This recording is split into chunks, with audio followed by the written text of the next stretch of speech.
So the real estate industry has gone through a pretty significant transition over the last 36 to 48 months. Lots of people have had properties that they've held that have significant gain, and in some cases, they don't want all of that locked up in a single property.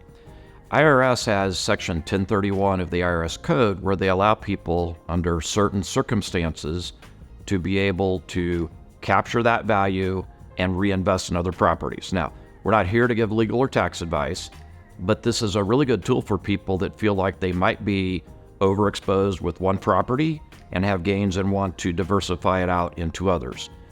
We typically have investors that come in and they own this thing that's got a lot of gain and not sure what to do. And by the way, for all of us, paying taxes at the level that we have to today is not exciting, and especially a lump sum on a single transaction. So what 1031 exchanges allow you to do is take something under certain circumstances, be able to sell it. You have to have an intermediary, which we can help you with, and then ultimately allocate those dollars to work someplace else without paying the taxes.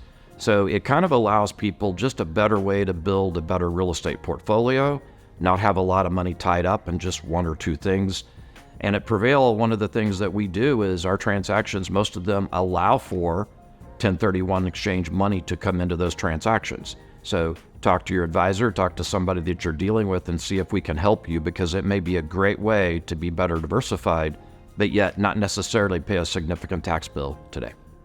Typically, you're hiring somebody to help you, and it's typically a lawyer, to make sure that the paperwork's done correctly, and then that money comes over without being taxed and goes in full dollars over to the next transaction. And I think that's what people a lot of times don't understand. Number one, they're intimidated by anything that has a number in front of it, 1031. Two, I never done it before. There's lots of information out there. It's actually a pretty simple process. And all the 1031 means is it keeps the existing tax treatment so that you can invest all the money.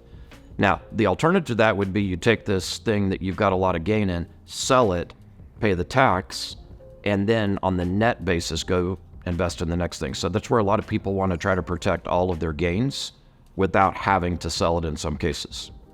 Could be multifamily, it could be commercial that you've owned a long period of time. It would have significant gains. And if it had significant gains and you're kind of wondering, is it smart for me to have that much gain tied up in one thing? Then a 1031 exchange might be for you. You need to be connected with an intermediary, there's certain steps that you have to do. You don't need to know it. That's what they're for. And then the money is actually sold, put in an account, and then you identify the next property to match up with those rules.